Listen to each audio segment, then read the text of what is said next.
In this video, I want to show you how to turn in an assignment using a shareable link. So you'll need to go to your folder that holds your assignment.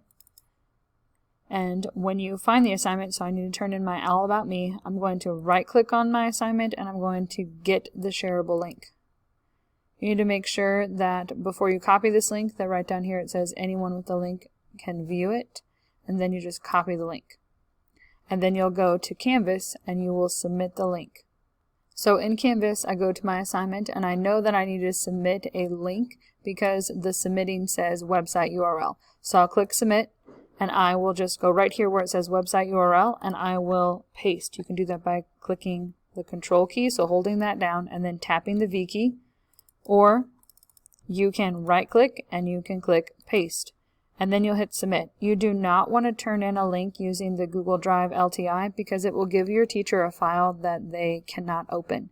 So when the assignment says to submit a website URL, you need to make sure that you went and you got that shareable link in your Google Drive, and then that's the link that you are turning in.